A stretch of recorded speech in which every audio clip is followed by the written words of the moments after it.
fiction, science fiction, horror, fantasy, crime, LGBT, thriller. You have now entered the House of Mystery. Welcome back into the House of Mystery.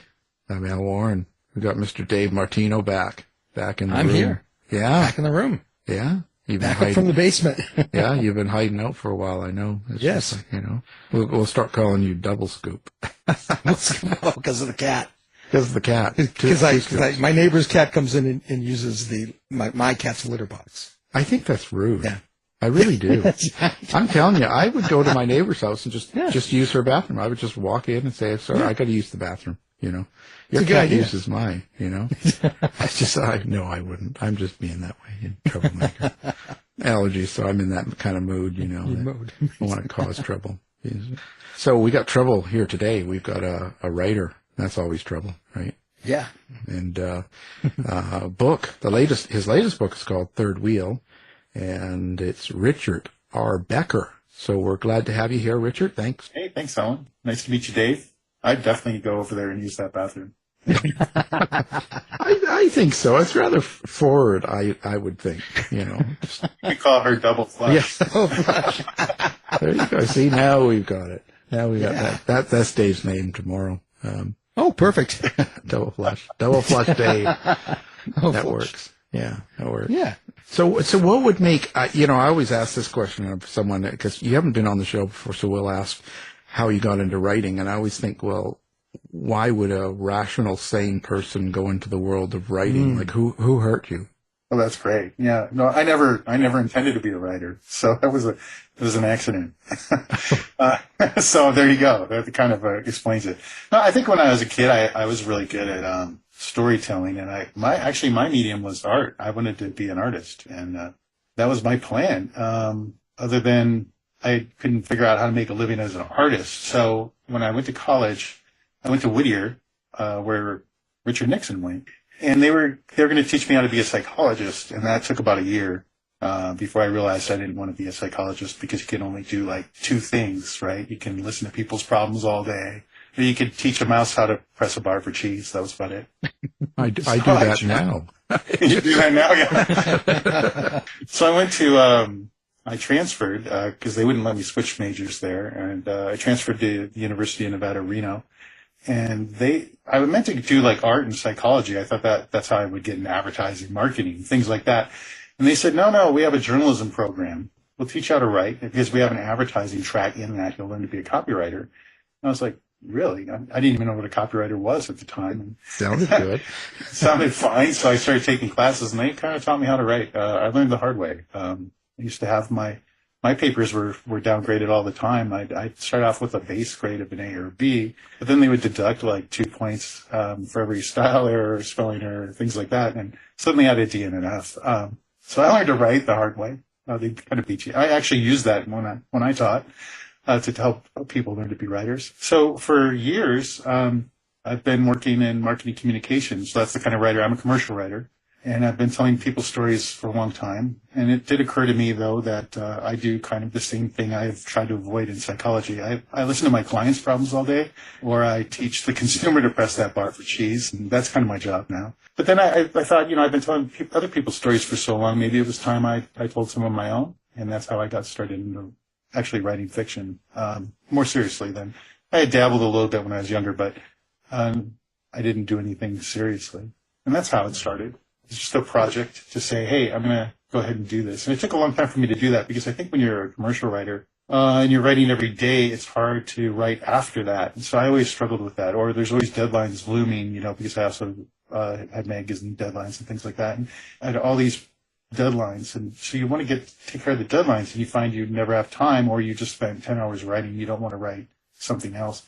So I had to learn how to do that. With a couple of friends gave me some advice, and I set out a project, and that's how I got started. Do you feel attached to all the commercial projects you've done? That's a great question. What I find is you have to find the right story. If you don't have the right story, then you probably won't get attached to it. You have to find the right story within it, no matter who you're writing for. And I've written for a lot of companies that most people and I still do, that most people would find boring, and then I find ways to make them interesting. And I think that's where you find the passion to tell that story. Because at the end of the day, that's what it is. It's a story, no matter what you're working on. And you have to find the right story. And if you don't have the right story, no, you're not going to connect to it. If it's doing for radio, television, sometimes you have a little more flexibility and creativity. But when it's, let's say, an article or content or a blog post, you have to work a little bit harder. So one of the clients I have actually is, they're a barricade company. So just to give you an idea of how, on the surface, yeah, you're saying, yeah, that sounds exciting. They're a barricade. How do you make that exciting? But then you find out that they're setting up barricades for movie shoots, and you find out that they're setting it up for some of the largest events in Las Vegas, like Formula One or Life is Beautiful, or most recently the Electric Daisy Carnival in Las Vegas, where they're servicing hundreds of thousands of people who are arriving at this event and trying to make it so they can leave without having to contend with traffic, in addition to all the construction stuff that they do. And you start to realize that there's a lot of angles. So you write that story, and then people see, yeah, there maybe is something to this. Like, they never thought of it before. But even when it comes to like special events, you find out that, parking and just getting there to the event and leaving the event end up having a big impact on how we perceive that event. And so talking about that and finding the story is where you find the passion.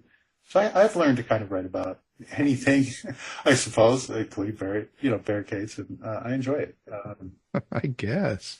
Well, I'm curious, was it a hard transition to go from commercial writing to writing prose fiction? I think the hardest thing was taking the fiction seriously. Like I said, again, when I was very young, I did dabble with a little bit of poetry and a little bit of fiction writing, but I never went anywhere. After all these decades of writing, I definitely had the skill set, so it didn't intimidate me anymore, and I kind of knew what I was doing.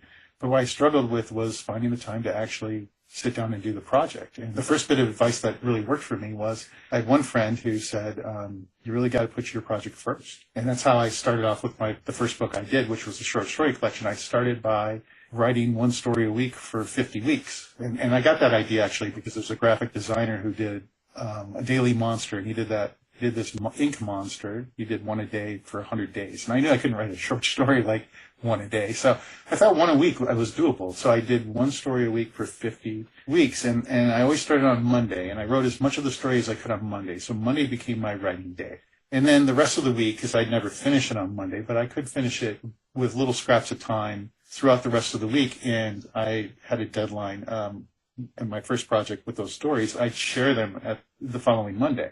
So I had to get the story done. I had a hard deadline where I was sharing these stories online. And so that kind of gave me the deadline to take it seriously enough to do the job. And that's what it was. I treated it like a job.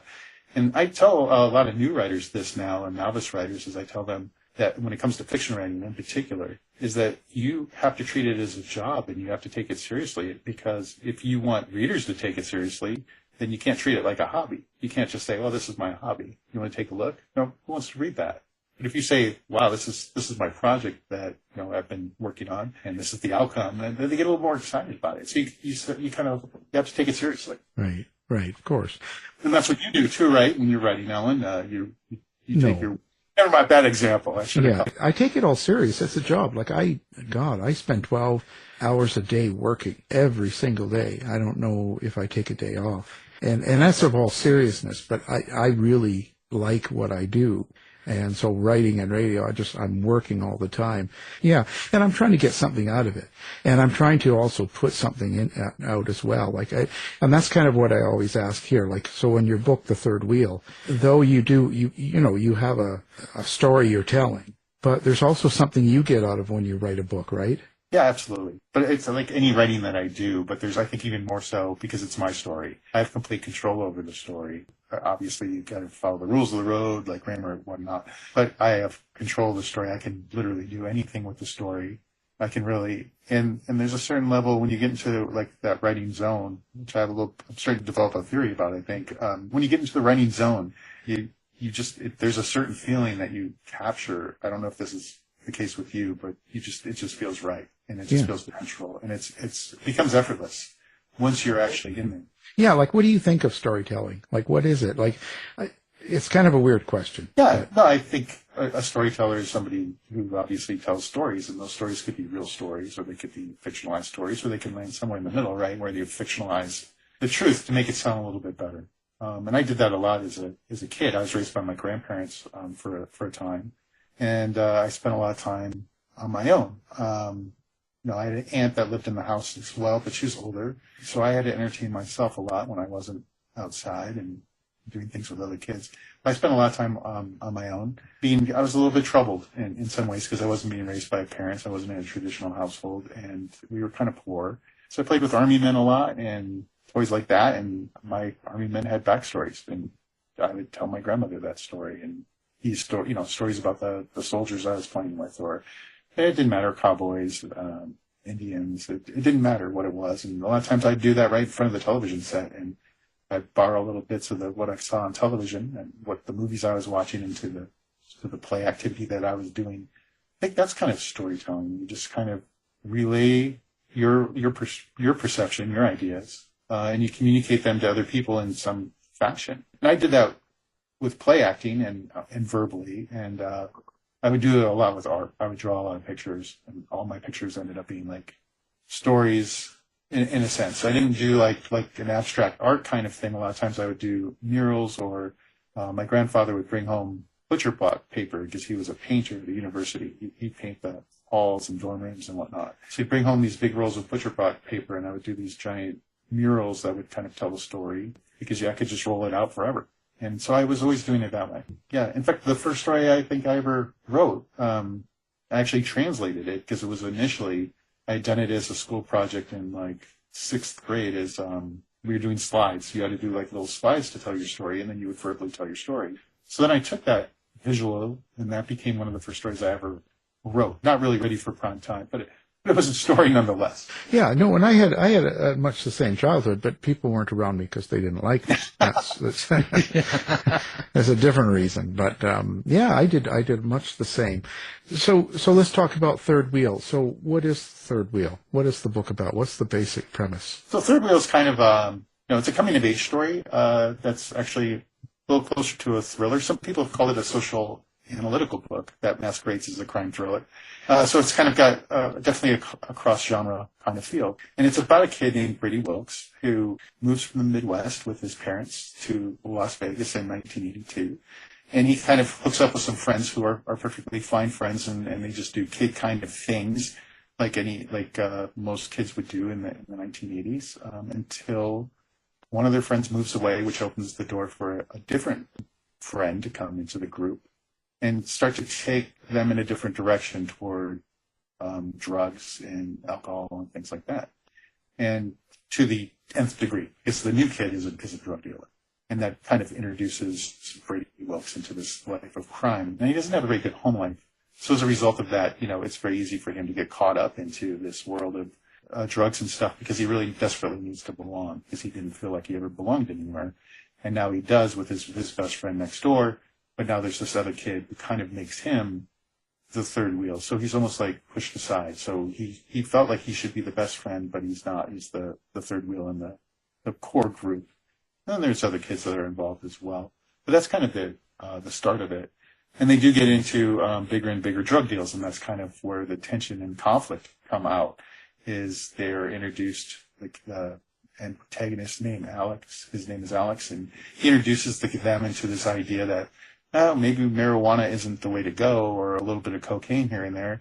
I know some guys we can do a big heroin deal.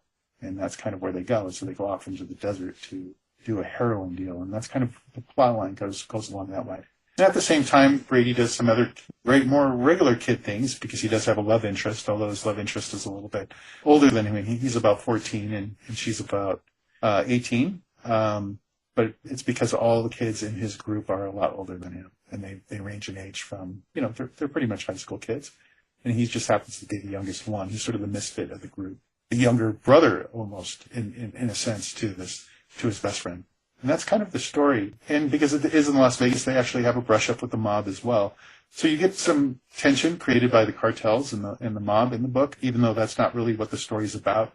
It's really a story about belonging that, like I said, gets presented as a crime thriller. Well, why 1982? Is there something about the 80s and especially the early 80s, that compelled you to write this novel? Oh, for sure. So I as I mentioned, I wrote 50 States. And then as a follow-up, I did a little 10-story companion. I don't even always call it a book. It was like a 10-story companion. I just put it on Kindle. It wasn't produced.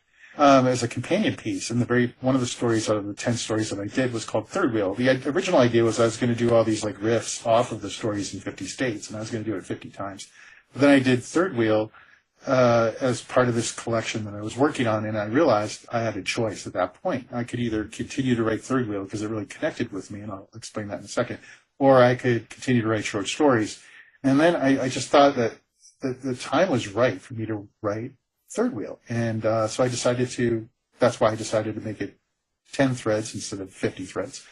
And I started working on Third Wheel for, it was about 24 weeks because there's 24 chapters. I kind of use the same formula in terms of once I'm dedicated, that's my writing process.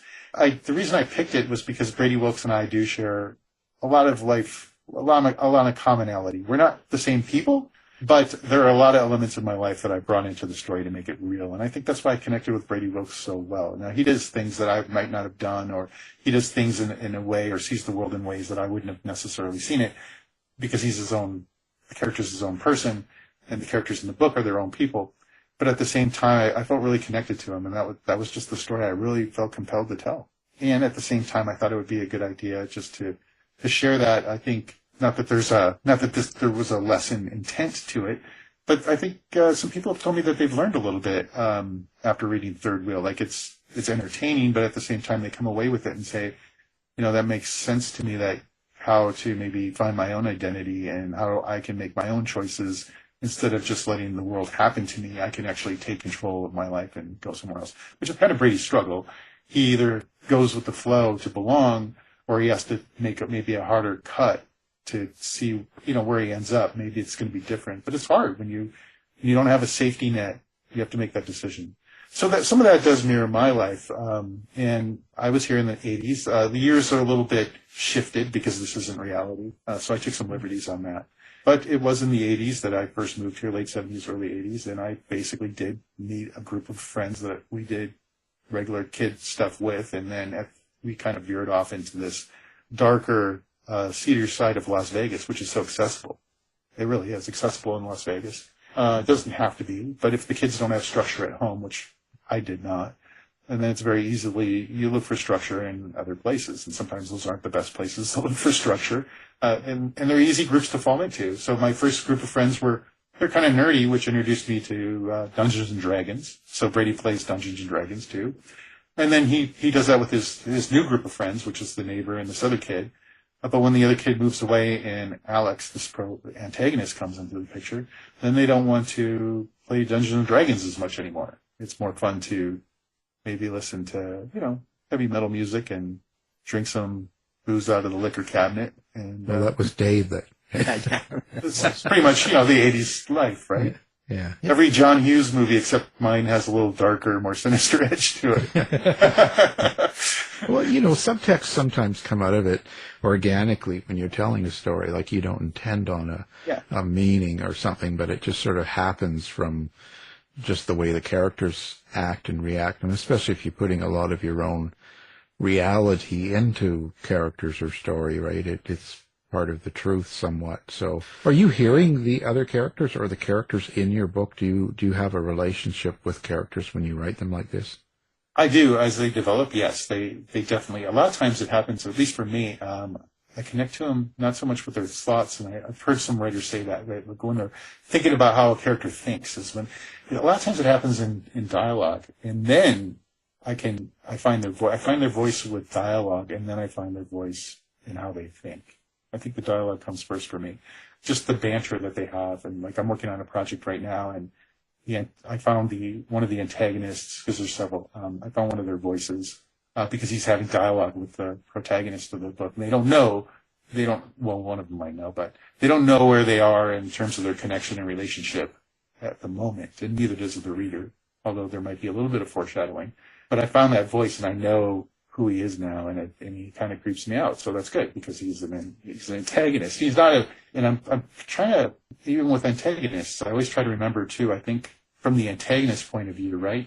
I think they think they're the hero of the story. So I always try to do that too. I don't like characters who are they're just bad to be bad. And I do have characters in Third Wheel that are bad. And, a couple antagonists in that book too. Alex I mentioned, but also the mother in the story is an antagonist toward Brady, which is what drives them out of the house. I always try to present them and think about them, and I have to develop a relationship with them because that's the only way you can find how they think they're the hero of the story. Like they think they're doing the right thing. You know, having wanted to be an artist and doing some artwork, I almost think that you'd also see the story in a visual fashion. Is that correct?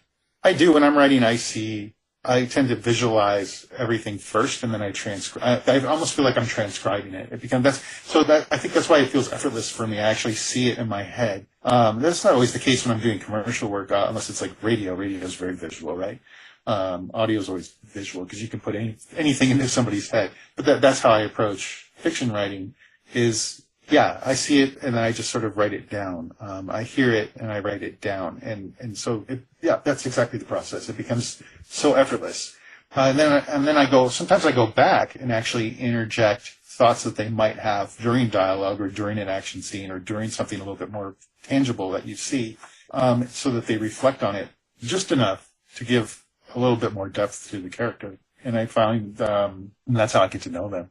Sometimes I feel sorry for them. I see that with the readers too occasionally. So like the mother in Third Wheel, for instance, she's definitely an antagonist, and most people do not like her. But there are some characters that say they actually have sympathy for her because in her mind, she's trying to do the right thing for her kid. She just tends to do it with an anvil instead of, not necessarily physically, but an anvil as opposed to, let's say, a mallet or a tap. She tends to be a little more heavy-handed in the punishments that she gives him, and that has a big impact on who he is. It's interesting. Do you end up doing weird things because these characters tell you to do things? No, that's a different character. Oh, just wondering. I have 1 in 50 states is a little bit like that, but no, I don't hear voices like that. No, and you don't wake up with a shovel beside the bed. No, I don't. No shovel beside the bed or anything like that. Not this week, anyway. So, did you become a natural short story writer then, writing so many short stories, like putting yourself through that? I think I did, and then even when I approached the novel, I didn't approach the novel like a novel. I approached it like there's 24 chapters, I think. I approached it like 24 short stories to make a novel. I think every chapter is like a short story, in a sense. You have a little bit of flexibility because you don't have to have a hard beginning and ending because you're going to carry it on.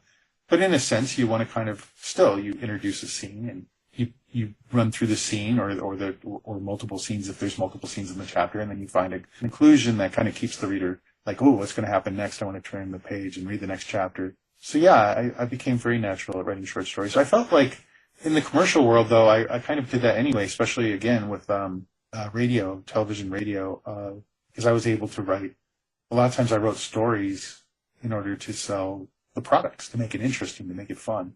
Like if I was working on, let's say, Volkswagen, selling Volkswagens, the one idea that we had is that they had this theme back in the day called Drivers Wanted. That was their tagline for the national, and we wanted to build a local campaign around that, Drivers Wanted. So like one of the radio spots I scripted this idea that there were people in a dating show and they were interviewing cars as, kind of like a little match game kind of thing, like a little dating show game. And then that became the story. And, or another time it might be somebody when they introduced, the first SUV called a Touareg. I knew all the facts about it. And so I kind of played up the facts a bit. So the big thing they were pushing is it could tow an elephant. And it could forge water. And so I kind of put that together and made a story about somebody filling up the street with water so the elephant could ski behind the SUV. So just like really ridiculous things, but it played off. And I've done that with many different accounts. Radio was always kind of fun. And what is it? What is a radio spot? 60 seconds is a super short story. And so that's kind of so I felt like I think I had a grasp of that, but then putting it down into the 3,500 words-ish zone really helped me out as in fiction. I think that kind of did help me out. Well, so what makes a good story for you? Like when you're writing something, how do you know if it's the one you want to write? You know, when you come up with ideas and it's something you're going to go with. Yeah, it's just, that's a great question, and it's really difficult to answer because I think you just sort of have to feel it. Like, there comes a point where you just sort of know. With 50 States, it was a little challenging at times working on the different short stories because once it had a theme. So initially I had just started writing these stories and noticed along the way that each story happened to be in a different state. So I was like, well, if I'm going to write 50 stories, I might as well make it 50 states and put each one in a state. So it was harder toward the end, especially on states that I wasn't maybe 100% connected to. So sometimes I would already have a story and I would just insert it into the state. But I ended up having to do a little bit of research to find the story. And a lot of times I started to write stories that I had to abandon quickly because I just knew it wasn't the story. Like, I think Tennessee comes to mind. Like, I meant to write a story about moonshiners and it just wasn't happening. So I ended up writing a story about, this boy who wanted to go find this girl that he met. I think this is the Tennessee story. Well, if I'm wrong, readers are going to have to forgive me now. But he goes to, I was doing research and I stumbled upon this. So anyway, he goes to the bus station to jump on a bus to go see this girl. And that's what the story is kind of about. But he ends up meeting another girl there at the bus station. And she is a pretty unique character in that she likes to pretend that she knows all these different people that are here at the bus stop because she wants to escape too. All these different characters or all these different people to her have backstories, and she just makes up the backstories. Like she'll say, oh, look at that guy over there. This is his backstory, and this is her backstory. And they kind of do that a little bit back and forth, and they make a connection. And she really needs to get away because she's being abused. And he just wants to go meet this girl. But he doesn't even know how he's going to do that because he doesn't have money for it. And she ends up giving him her bus ticket because she wants him to have hope. And so that's kind of the story. So I just kind of introduce characters, have a pretty good strong plot or conflict to go along with it, and then find some kind of resolution at the end. And, I'd say most of the time it ends up working well. I do like to leave my endings a little bit open, because every short story I have, I think, could easily be developed, some probably a little easier than others, into a book in some fashion or another. So I always say, like, I have probably 50 plus book ideas in my head because of all these short stories. There's a trick to it, or not a trick, but it's a challenge to also write a short story and make sure the reader understands the character well in a very short time. Like in a novel, you've got more time to roll out their feelings, what's happened to them, what they go through, what they're thinking, what their world looks like. In a short story, you have a very limited space on getting that across to the reader. For me, I think that would be the toughest thing. That's one of the things I actually like about short stories is you have to do it very quickly. So I was recently asked, what drives me? Am I more plot driven or character driven? And to me, I think they have to work in tandem. Because the plot is what drives us forward to make us read a story. The A to B plot, whatever it is. Maybe it zigzags or whatever too, but that's what drives us forward. But if we don't care about the characters, then we're not going to go forward. So you have to make people care about the characters very quickly, and I try to do that. So I haven't really thought of it this way, but since you brought it up, Alan, I think I really just try to find that hook where I feel somebody, and maybe it's just myself in some cases, can identify with the character like, wow, this is this person, and I immediately know why I should care for him. I think if I could find an example, so the first story in 50 States is about a farmer we immediately find out that he's living on his own. He's definitely has some family problems. His wife moved out with the kids. He's barely getting by. The farm's going to start going under. And so we start to care about him. And then we find out the real travesty of it was the reason that all these things happened to him is because one of his children had been reading a book or playing in the field and was run over by the carbine harvester. And that's the story. The beginning of that's the characterization. So we know this is the character. But then we introduce a different conflict into that story, which is somebody comes up to his property, even though he's feeling all these things as he's just working. And there's been a car accident on the highway, and he has to go be a hero. And that gives him this opportunity of self-redemption. And I think that ends up making a good story because we care about him because he's a tragic character, but yet he's being asked to do something that's quite heroic, even though he doesn't have that feeling about himself. Do you find it difficult to write female characters? No, not at all. In fact, 50 States, and actually he did the narration work on Third Wheel too. I was very particular about finding somebody who could do great women characters as well as men characters. So I found a gentleman up in Portland named Brian Callahan, and he did the narration for 50 States because he had this huge challenge of he literally had to learn, like 200 characters or so, or however many characters are in that book, and from different regions, and pay it off at different ages and different time periods. And he did it, and it was remarkable. And then I auditioned again for Third Wheel, but he ended up getting it for the kind of the same reason, because he just embraced the characters so well, Brady Wilks. So he was able to do that, and I think he just really connects to my writing. But I bring this up to answer your question is just the fact that I'm equally comfortable writing with female characters, and maybe I don't know why. Sometimes I wonder, maybe it's because. So when I was being raised by my grandparents, my grandfather was really out of the house a lot. So it was just my grandmother and my aunt. So I spent a lot of time, and other aunts and women family members would come over. I spent a lot of time actually with a lot of females, I think, early on. And I wonder sometimes if that didn't have an impact in seeing, I don't have a big gender distinction. I make characters have giant gender distinctions, but I don't necessarily feel, I just see them as people. And then I think now that I think about it, when I was growing up too, there were a lot of times that, although I had a lot of male friends, I hung out a lot with a lot of girls. So if a bunch of girls were talking, and I was the one guy that was allowed to stay at the table. So I was always very comfortable talking with girls. I think maybe they didn't see me as a threat or something like that on occasion, at least initially, Well, until they saw you. Until I got more confidence when I was older. Yeah, then it was like, oh. Yeah, right? Yeah. Well, listen, so what are your plans here with writing? What do you think you're going to do now that you've got a novel out now and you've done some short stories? Where do you go from here? Occasionally I write a short story and I send it out on a newsletter I have. I just put it out every quarter, if I'm lucky. Sometimes I don't make that deadline because I want to do it with a short story. So sometimes I still share a short story. Like one of the most recent ones I did, the shortest story in 50 States, it was 3 sentences. And so the people in New Mexico, on occasion feel kind of like I sold them out because I didn't write a longer story. So I actually wrote the story behind the story. And I shared that in my newsletter. So hopefully that made a few of them happy that actually took the time to follow along. But for me, I'm actually working on my next novel. It's going to be a psychological thriller set in Maine, and I've been working on that. And I just recently, stumbled into. I know who the antagonist is, and there's a little bit of truth to this story too. Not my truth, but I actually met somebody who, and I get this all the time. I don't know if you do, Ellen, but people will say, "Oh, I got this great story idea for you since you're a writer," and most most of the time you go, "Yeah, I got 50." So it's.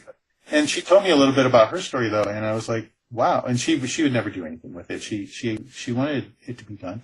But when she told me, I was just like, wow, some elements of that I definitely could use in what I'm going to write. So there's some reality that's going to be baked in. Now the irony is kind of like Third Wheel on occasion, I get told. Sometimes, truth being stranger than fiction, they don't necessarily believe some of the story. Like in Third Wheel, a lot of times people will say, oh, there's no mother that's going to punish their kid that much. And I had to scale some of it back. But even though some of that was maybe based in reality. And then with this book, I might have to do the same thing where I have to scale some of it back just because some of the things that she told me just made me go, wow, I just don't know if people will believe that. So, so definitely the next novel is going to be out. And I'm going to continue to write some short stories. I've been dabbling a little bit more with, possibly reaching out to different magazines and having some short stories there. I didn't go that route just because I had my project set on how I wanted to present it to the world initially. And it was successful, so I didn't see a need to necessarily do it that way. But some part of me wants to maybe, send out a couple stories maybe to other magazines to maybe gin up that readership. I do a lot of interviews. I'm going to schedule, my daughter's about to go to college, so I'll be trying to schedule when I take her there. She's going to Illinois, so we'll have a little bit of a road trip. So there and back again, I'm going to see if I can't schedule some book tours and some signings along the way. I might go on some speaking engagements because people have told me it would be kind of worthwhile for me to talk about psychological abuse that children face and how to cope with that, or identity problems or things like that Brady Wilks tends to deal with. Just a lot of things. I do get tied up from time to time because my daughter might be moving to college, but there has been some talk of whether I should continue on coaching high school softball for the school that she recently attended, just because they'll need somebody to carry on and continue to coach softball. So I do tend to get busy when that happens, and of course I have my own company. But in terms of writing, I think I just want to continue to write novels. I already have the one I'm working on. I know what the next one after that will be. And then I know what the next one after that will be. And then maybe I'll come back and tell like the second part of, and maybe third part of Brady Wilks, but not in that order. As a short story writer, I don't know that you might find this interesting or not. What I found is actually I was thankful to be done with Third Wheel because I had to live, it was the longest I ever had to live with characters. And when you get excited about writing short stories, you're in, you're out, you're done, and you feel a sense of accomplishment. And for a novel, it takes considerably longer to do that. It just felt like it was going for a long, it doesn't feel this way to the readers, but for me, it started to feel like, oh, I can't wait for this to be done. So like I couldn't have written a sequel to Brady Wilks, like a second book immediately. And I know what it is and I know what's going to happen, but I couldn't write it now. I need a break from him and I need to develop other characters and kind of move on. I don't know if that makes sense or not, but yeah, you're promiscuous. That's what it is. Yeah. So listen, do you like to interact with readers? Do you have a social media set up? Do you have a website? How do people get a hold of you? Sure. If they want to get a hold of me, I think probably the easiest thing to do is if they go to bio.site/Richard R. Becker. If they go there, they'll actually find everything there. So they can find me on almost every social network. I do have a blog. It used to be primarily about commercial writing. Now I write about my books on occasion. I might write more about writing as time goes on. We'll see. But I have all the accounts like Twitter, or I should say X now, right? Threads is new, Facebook, all that. And I enjoy interacting with readers. It's they interact with me in different ways. A lot of times, people who are writers tend to interact with me, I think, a little bit more than the readers do. But I don't know if readers feel intimidated or what. It goes in waves. You think so? Yeah. Oh yeah. You'll get. Yeah, and it's usually the people on one side or the other. When they're readers, they're people that love you or hate you, or like what you did, or dislike something, or they want to correct you on something. So that it's kind of more that way. Yeah, no, that makes sense. And so I don't feel like I'm interacting with them a lot, but I know they're there and I know they're reading. So I know there's a few people that would probably be considered fans because they share a lot of what I do. They don't necessarily engage me, but they share a lot of the things that I share. And so that's how you kind of get that measurement. And I know this from just marketing commercial work. Yeah. That's what we'll make sure we get some of the ones that don't like you too. Cool. Yeah, that would make it a little more interesting, There are a few, based on reviews, occasionally you're going to have that, right? Yeah. They don't necessarily like your work. Yeah, even Stephen King, James Patterson, they all have 1 star, so you can't. Oh, all of them, yeah. Yeah, some new writer named Stephen King, he's poor guy. What? Who? Yeah, poor guy. He's trying to work and they're giving him a bad time. I know, right? Terrible. Well, we're going to have your book up and your site information and everything so people can find it easily. And, of course, the book's called Third Wheel, and he's got a few other books, so look for it. Richard R. Becker, thank you for being here. Hey, thanks, Alan. Nice to meet you, Dave. You take care. Thanks, Richard. This has been a production of the House of Mystery Radio Show. To find out more about our show, guests, or hosts, go to our website at houseofmysteryradio.com.